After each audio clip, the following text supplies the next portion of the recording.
Ihibalo ang bagong teknolohiya sa pagpatubas ng palay.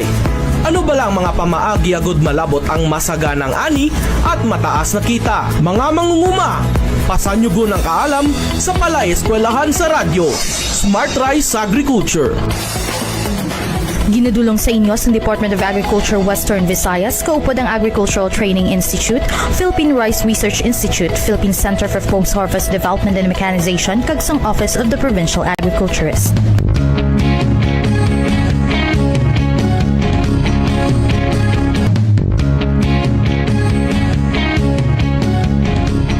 Mayad-ayad nga adlaw, good day na mayong adlaw sa aton nga mga suki katag malabati no sa aton nga programa kadalagan sa agrikultura no sa Kabisayan na katundan. Welcome naman sa aton School on the Air on Smart Rice Agriculture no kag ikaduwa na naton subong nga adlaw no kaupod ang aton resource person halin sa Felmec no pizza 17 na kinasubong sa bulan sang Agosto no ikatatlo nga Miyerkules nga adlaw sang ikawalo nga bulan tuig 2022 no. Good morning kay Ma'am Glinda Aaron Himatay no aton nga chairperson sa Inspection Committee no.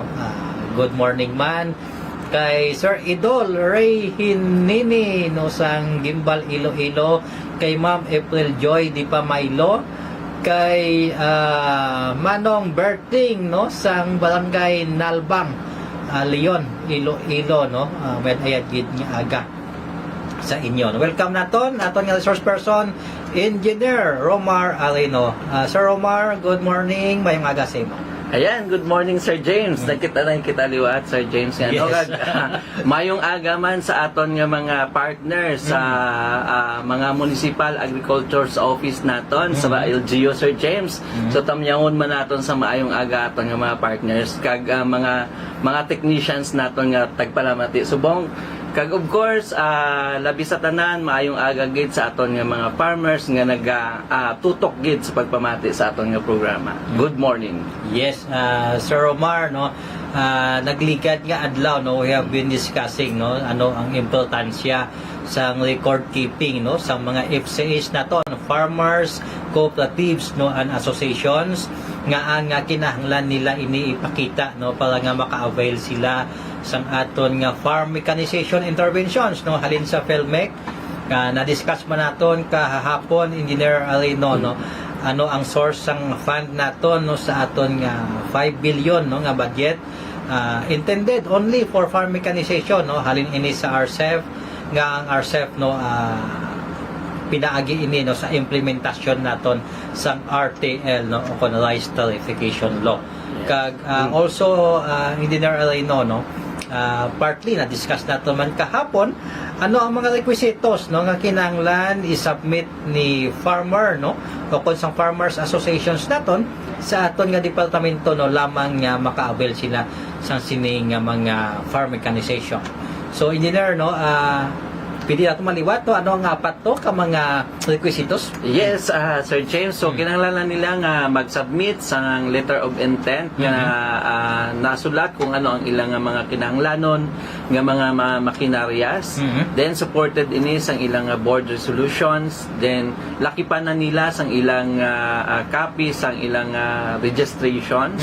Then, of course, ang copies ang DE accreditation certificate nila, listahan sang ilang mga bona fide farmer members with corresponding rice area, and then ang listahan man sa mga na-avail nila nga mga machineries. Nasambit ko man kahapon Engineer Arino nga in the absence no sang FCAs no sa sina nga munisipyo no pwede no nga ang LGU mag-avail no sang sining nga mechanization.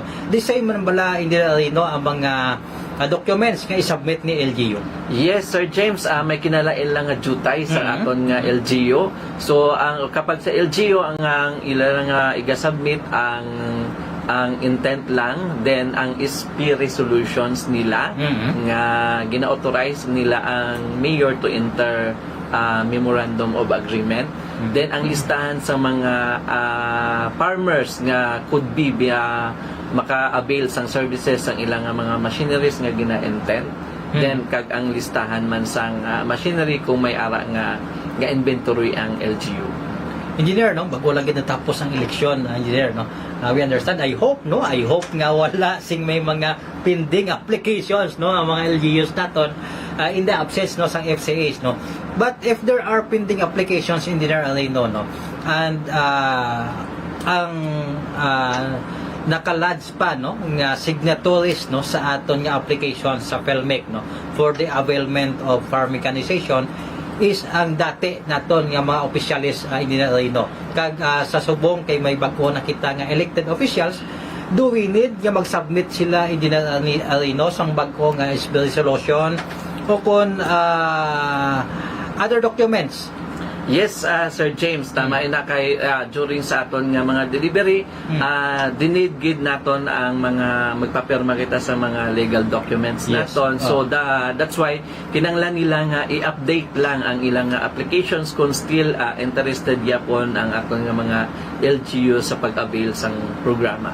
So there you are, no, updating lang Yes. Rino, no, updating lang sang signatories, no, kung nag-end na ang term, no, sang aton mayor nga nagpirma sa to, naging authorize sang aton resolution, and subong, no, may bago kita nga local chief executive, i-update lang Yes, ang resolution. ang resolutions. Yes. So amo lang na kasimple, no, sa aton nga mga LGU nga nagapamati subong. Engineer, no, what's in store, no, sa aton nga mga farmers, no, sa RCEP nga mechanization, no, from planting Yes, Sir. o land James. preparation. Yes. Oo. So, ayan. So, ang aton nga RCEP mechanization component, may ara kitang programa nakalatag every stages ang aton nga sistema sa pagpanguma. So, magambal kita nga land preparation. So, ayan. So, nagkalain-lain man dira nga mga machinery ang aton nga kinanglan. So, una-una dira nga ginapanghatag naton. Of course, gusto naton nga medyo modernized na nga aton nga ipanghatag. Yes. So, available na sa aton nga programa ang four-wheel drive tractor naton nga para sa palayan. So ini nga four-wheel tractor ay mga medium size lang, Sir James, kay hindi man pwedeng dagko gid nga traktora kay base maglubong man lang sa aton nga tramnan. Yes. So ang amo ni nga traktora ay may upod nga implement sa paggamit nila nga ano. So kaupod ang aton nga traktora ang rotavator. So parang mas madasig ang pagprepare nila sa ilang land preparations, yan. Then sa mga magagmay ina-intended sa mga medyo dagko or malagpad nga mga Kinahon. rice areas o mga kinahon. Then kung ang ilang farm size is medyo gulugagmay, may ara man kita nga mga gagmay nga mga machineries like hand tractor o commonly known nga gatawag naton nga kuliglig. Kuliglig, no? Ayan. So ayan ang kuliglig naton ay may ara man siya nga mga implement nga upod kagaya sang disc plow para sa aton nga primary tillage. Then may ara nga comb harrow ining upod up to the leveler nga ano para sa paglabay sa aton nga kwan. So kumbaga ang hand tractor naton ay complete siya from pagbungkal, pagsuyod, kag pag-level. Then kung medyo madalom ang ilang talamnan, gina-advise man namon nga magamit sila sang floating tiller or gatawag naton nga bao-bao. So amo na siya ang mga available naton nga mga machineries sa aton nga land preparations. Yes, po sa nagko nga hand tractor, Engineer Romar, no? Ano lang gid, rotavator lang gid ang iyang implement nga dala. Wala na sang labay, wala na sang suyod. Sir James, ang aton nga ano as commonly practiced dabi sang aton nga mga farmers subong ay combinations na kumbaga ang ilang technique subong sa lalo na kapag pasalubong na ang harvest season kag Yes. ang land preparation. So daw bihira nakita sa mga farmers nga practice pa or practice pa sang primary tillage naton nga ginatawag. So that's why rotavator, pero kung ang areas nila ay rain-fed or medyo tig-agid ang ano, so nagahatag man kita sang primary tilling implement. So amo siya ang ginatawag naton nga disc plow or moldboard plow. Pero probably is disc plow ang aton nga gina-package sa amo nga programa. Yes. So, at the same time, Sir Omar, no, after nga maalado naton, no, ang aton nga talamnan, mabungkag naton ang talamnan, masuyod, malabay, no. Siyempre, ma-establish na kita sa aton nga palay, Yes, no. oo. Oo. May ginapangatag naman ang filmic dire sa establishment. Yes, so muna kung matapos na natin ma-prepare ang aton nga lote, ayan, so ang ma-take over ng aton nga crop establishment, which is ang pagtanong naman. Yes. So may ara kita nga mga available nga machineries naman pa regarding sa aton nga pagtanom. So una-una diri kita diri sa Region 6 di ang practice naton ay direct seeded kita diri or direct seeding ang aton nga practice diri sa Region 6. Sabog. So ayaw or sa madali sa sabog ang aton nga limans term diri. Yes. So may ara kita nga precision rice seeder nga ginapanghatag. So bagamba kita nga precision rice seeder para lang nga ma-figure out sa aton mga tagpalamate. So kung nakakita sila sang transplanter nga riding type, so halos the same ang iyang physical appearance. Ang kinalain lang, ang ginatanom si Sir James ay pre-germinated seeds. So hindi pa siya sang seedlings. Amo pa lang nagputi, nagpisik ang aton nga binhi. So precision seeder siya because precise ang iyang nga distansya from row and hill spacing. Kag pwede man ma-adjust ang aton nga mga farmers ang iyang desired sang iyang droplets sa aton nga seeds sa kung ano ang gusto or desired sa aton nga mga farmers nga density of population sa iyang nga areas. Then ang ikaduha naton nga option sa aton nga crop establishment may ara kita nga tawag nga transplanter. So sa aton nga transplanter may ara kita nga duha ka klase nga transplanter nga available sa aton nga merkado or sa aton nga programa. So kung mga magagmay nga areas kang medyo madalom-dalom ang inyong nga areas, gina-advise namon nga maggamit kamo sang walk behind transplanter. So, then kapag malapad nga areas, so gina-encourage namon nga magamit sila sang riding type nga transplanter kung sa diin mas triple ang capacity sini compared sa aton nga walk behind. Kaya ang aton nga operators diri ay sakay na lang. So medyo hassle free ang aton nga pagtanom. Subong kung sa una ay ang magtanim ay dibiro. Yes, Yan. sakit na likod. Yes. Subong ya ang pagtanom naton ay para ka lang naglalaro, Sir James. Na ano kay enjoy kagid. Oo, joystick kag daw mga ATV machines na ini ang aton nga mga machinery sa crop establishment. So kaso lang may ara kita nga specialized lang training nga ginakandak sa pag-prepared sang ilang seedling preparations.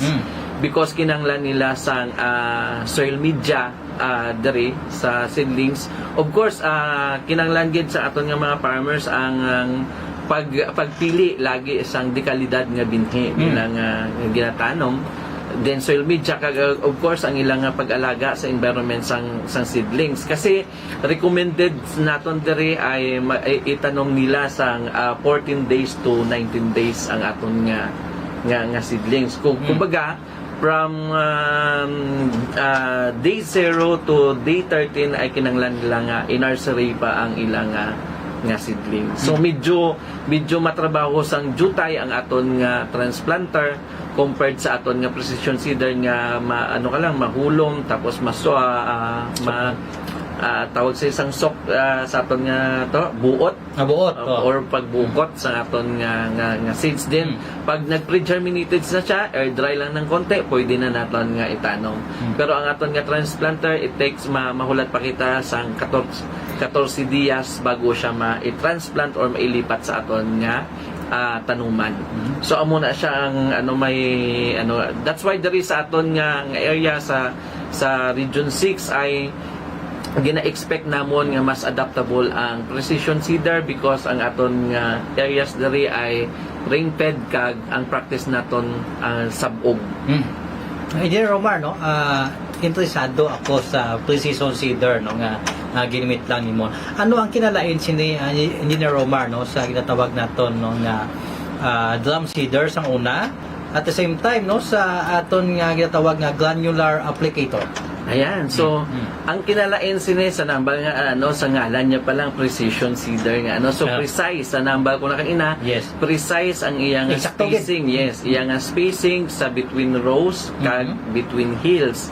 Kag of course precise man ang iyang hulog sa iyang pinasi nga desired sa aton nga mga farmers sa kung ano ang desired niyang population density sa iyang ginatanom. So ang aton dabi nga drum seeder para lang ma-distinguish naton Yes. ang kinalain, although ang aton nga drum seeder is row planting man siya or nakalinya-linya man ang iyang tanom, pero ang iyang nga pagtanom ay lutaw. Lutaw, O oh. nakikita siya. Mm. Unlike sa aton nga precision seeder, may ara siya nga seed freezer. Kumbaga gina-freeze niya ang iyang Ginalubong seeds. na pagid. Ginalubong niya para hindi siya maging attractive sa ilaga kag sa maya. Pispis. Sa pispis. Ah. Yan. So amo na siya ang kinala. And then ang sa ato naman niya nga granular applicator, kung nagagamit ka mo sa granular applicator, ang sa granular applicator ay wala siya sang definite nga spacing kag rows. So sabog lang gid siya gyapon. So amo na siya ang kinalain sa aton nga precision seeder sa mga seeder naton nga nahibaluan na sa mga unang nga technology. Yes, no. Tandaan na no sa aton nga mga farmer enrollees no sa School on the Air on Smart Rice Agriculture no. Mayong adlaw no sa aton nga mga provincial agriculturist no kay Dr. Kausing sang Negros Occidental no kay Sir Nick Kalawag sa Antique, Dr. El Defonso Toledo no sang Iloilo, Sir Alvin Nava sang Gimaras no, Ma'am Salome David no sang Aklan kag Ma'am Selvia de la Cruz no sang probinsya sang Capiz no. Engineer no, after kita nga maka-establish sa aton nga palay, ano dayon ang masunod nga mechanization nga pwede naton i-introduce sa aton nga mga farmers? Ayan, so pagkatapos na naton sa Crop establishment. crop establishment, of course, take follow na yung aton nga harvesting season na. Yes. So diri na makakwarta na aton nga mga mangunguma.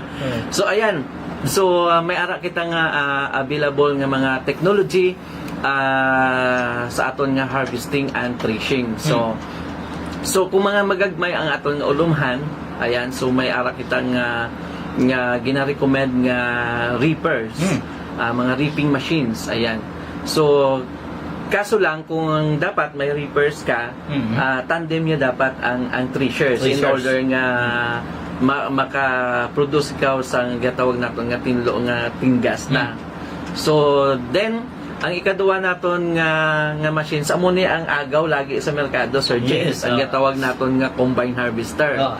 So sa combine harvester, ayan, so naka-combines na ang duwa ka post-harvest operations, ang harvesting at saka threshings, and of course tinlo kag tinggas ng nga palay ang aton nga makuha dire. So nahambal naton nga tinggas kay may kinalain kita sa usual naton nga practice, Sir James. Kung dati ang recommendations naton ay 80 to 85% ang maturity sa aton nga palay before i-harvest.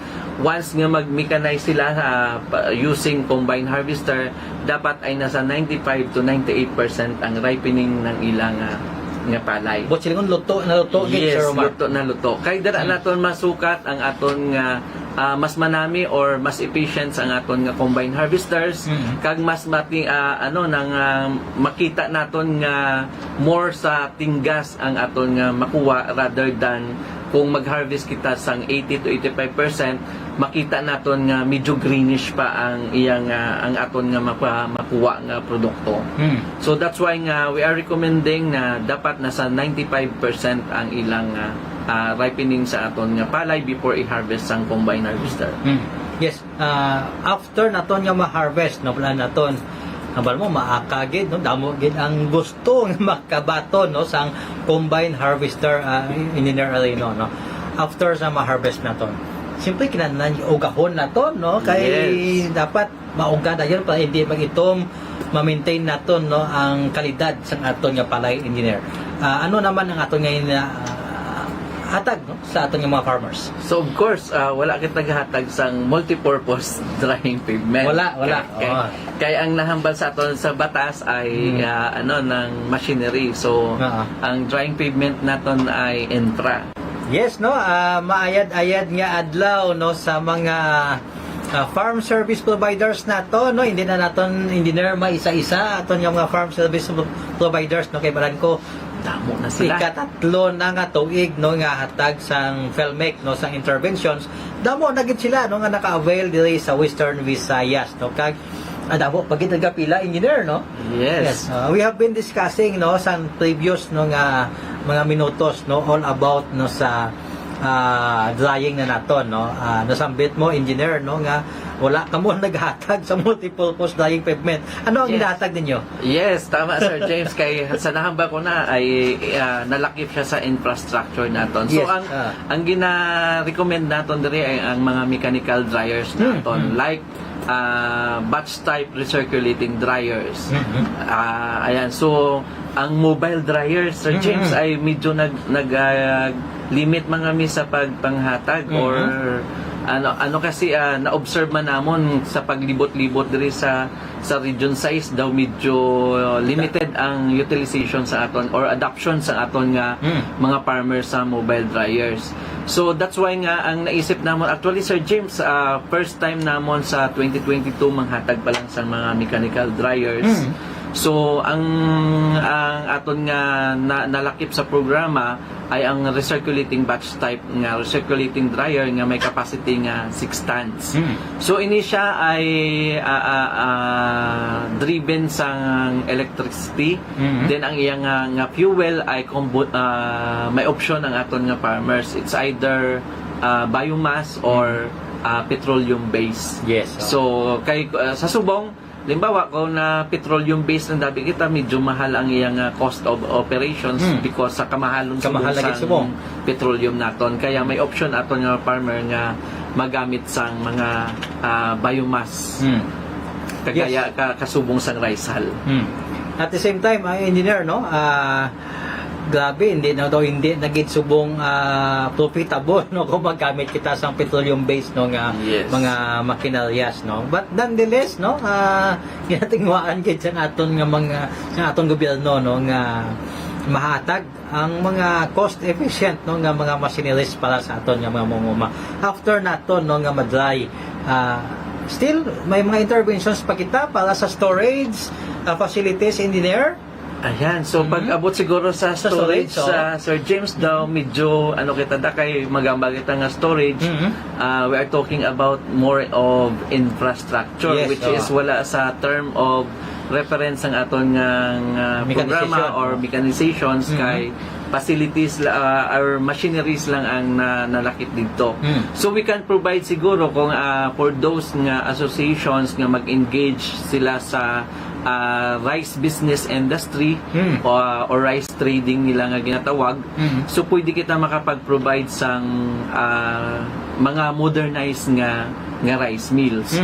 So sa pag-avail sa aton nga mga modernized nga rice mills, so dapat may ara kitang strong gid or very strong gid nga organizations nga capable sa pag-handle sa amon kay medyo business na gid ang Enterprise na gid. enterprise ng approach naton diri sa when it comes sa rice milling industry.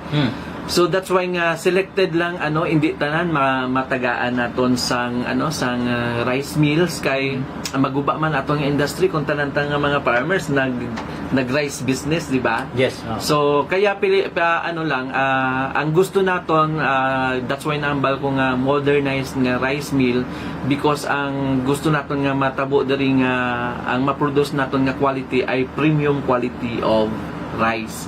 So in order nga ma-produce naton ang premium quality of rice, dapat complete set na gid ang aton nga rice mill rather than sa usual naton nga ginagamit nga simple lang nga after niya sang huller, whitener. So ang kinalain sini sa aton nga ginatawag nga modern nga rice mill ay may ara siya mist polisher. Kag may ara siya sir na color sorter and grain grader. So that's why nga mag-grade gid naton ang aton nga produce nga bugas in order nga makapag-produce kita sang premium quality of rice. Yes, no. Good morning, no. May dayan nga adlaw sa mga farmers nato, no, from Miagao, Iloilo, no, sa taga Barangay Portido, no, kay Jessica Facto, no, Barangay Cubay Ubos, no, kay Rosana Munukay, no, kay Pablo Perez, no, at the same time kay Ma'am April Joy Di Pamaylo, kag kay Ma'am Freya Monsali, no, mayad-ayad gid nga adlaw sa inyong engineer, no. Sila na cover na naton tanan nga mga machineries nga gina-provide no sa Filmec. Interesado ako, Engineer Arino, no, sa paano naton gina-determine, no, ang gap sa machineries nga kinahanglanon sa aton nga mga farmers vis-a-vis sang ilang nga produksyon o kung sa kalapadon sang ilang nga rice area, Engineer. Yes, so tama agad Sir James ka ano no. So ang aton nga gap gina-determine daton sa kalaparon sang area kag of course sa existing na sang mga machinery sa lugar. So that's why nga ginatawag naton nga gap. So amo na siya nga aton nga ginapunan subong sa aton nga programa nga mechanization component.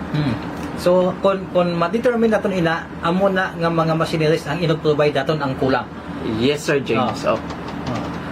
So kay bali ang aton nga procurement Sir James ay bottoms up approach kita. Kumbaga needs assessment kita kung ano ang limbawa sa results ang amon nga mga validations ma-determine na namon kung ano nga klase sang mga machines ang kinahanglan namon nga i-purchase. Yes. No? So, kung kumbaga kung mag-target kami sa mga machinery, may ara na siya nga intended nga beneficiary kung sa diin siya makadto. But sila hindi mag-overlap, engineer, no, halimbawa sa isa ka munisipyo, no, ma-calculate o kung ma-estimate ninyo, Engineer Arino, no, pilabla number of combined number harvesters ang kinahanglan, no, nga ala sa isa na ka munisipyo. Yeah, Sir James, ma-calculate naton ina, but for now ang aton nga mechanization or RCEP mechanization component only address 14% sang aton nga national requirements. So kumbaga 14% lang ang kaya sang aton nga pondo, sang aton nga 6 years span sa aton nga RCEP mechanization component ang kaya punan sang aton nga kinanglanon sa area. So that's why hindi pa naton ma-determine kung nag-overlap na ano kay kulang pagid sa gihapon ang aton nga mga machineries with this program. Sana siling mo, Engineer, no, 14% lang ang kayang i-provide ni RCEP, no, with Yes, Sir James. 5 billion per year, no, for 6 years. For 6 years. Nga budget, no, sang aton nga RCEP sa farm mechanization. Engineer, damo kita nagahulat nga farmers associations kag cooperatives, no. May mga LGUs man nga nagatanaw, no, sang sining nga interventions nato, no, damo gid paano naton gina-prioritize ini, Engineer. Ayan, so tama Sir James ang imong hindi naton tanan hindi tanan mahatagan o ma-serve naton kay ang aton nga pondo is very limited lang. Yes. So abit naton sadto ang 5 billion ay tamaan kadako no sa Yes, na-start na kita sang implementations nakita naton nga ay daw kagamay gali sang aton nga pondo. So that's why nga maswerte ang nakasulod sa 14 sa 14% nga sa priority. So ang pamangkot paano ini na priority, una so nahambal naton diri ang gap naton nga that's why gina-compute kung sa diin ang wala paggawa sa mga machinery nga interventions kag kalapad sang area. So amo na siya ang aton nga priority Sir James kaya taging makita nga dako ang mechanization gap. Yes. So amo na sila ang mga una naton nga or priority naton nga mga beneficiary kasi bisan sa aton nga Department of Agriculture sa aton nga regular program hindi man naton tanan mahatagan kay limited yapon ang aton nga pondo. Pero ang sa RCEP mechanization component at least 14% na ang pwede naton nga ma-address sa amon nga programa. Pero hindi gyapon magtalapod because ang aton nga kalapadon sa aton nga ulumhan especially diri sa Western Visayas kay kung lantawon naton ang aton nga area number 2 kita sa pinakamalapad nga area sang palayan sa bilog nga Pilipinas. Yes. James. So that's why ang region 6 ay ara gid gyapon sa priority naton nga ginatawag when it comes sa pondo kag sa aton nga mga programa later on. So there you are, no, tandaan naton mapalalo na ang naka-avail kag sa may mga pending nga mga applications, Engineer Romar, no. I hope, no, nga kahapon nabatian nyo ano ang gid nga mga kinahanglanon nga ginapangita ni Felmec para nga matagaan kamo maprovidean kamo sang sini nga mga pundok. Lastly, Engineer Omar, ginakulapos na kita sa aton nga tinion imo nga pahanomdom no sa mga farm service providers naton sa tanan nga nakabaton sa aton nga mekanisasyon at the same time no sa mga manog baton no sa ini nga mga makinarias. Ano ang imo nga mga reminders sa ila, Engineer Arino? Ayan, so sa aton nga mga beneficiary dira nga tagpalamati subong subong aga, so gina-encourage gid namon nga padayunon ang pag-maintain sa inyong mga machines para nga ma-expand naton ang aton nga services kay hindi tanan actually is maka-avail sang aton nga mga machinery, at least ang serbisyo sang aton nga associations as farm service provider ay ma-expand naton sa ila sa manubo nga presyo compared sa naga-exist sa inyong nga lugar, so that nga mabatsagan nila nga may ara nga gobyerno intervene sa or may ara nga proyekto nga ginahatag ang gobyerno sa ila. So sa liwat maayong aga kag in behalf sa amon nga director Dr. Dionisio G. Albindia, kami sa Felmec nagapating may kita sa tamang paggamit ng makinarya.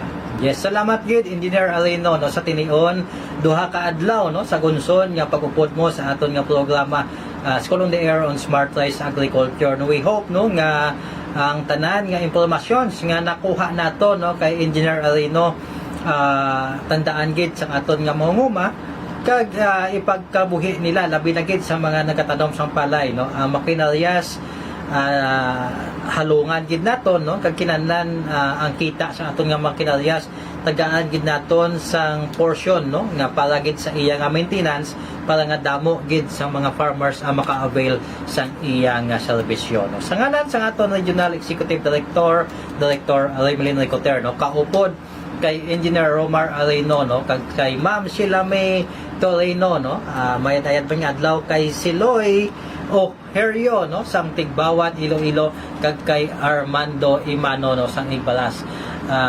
Kami tanan nagasiling sa inyo no nga sa tagsa katapat sang aton dapadapa sa aton talamnan nga bang libre nga abono kag pagkaon sang aton tanom kag kasapatan kag talaksan sang aton kapisan kag ang paggamit sang research-based nga teknolohiya no ang may gabay naton sa mauswagon nga pagpanguma. Ini inyo kasubong nga mangunguma James R. Logatis nagatamyaw sa inyo. Good day mayong adlaw, maayad-ayad nga adlaw sa inyo tanan.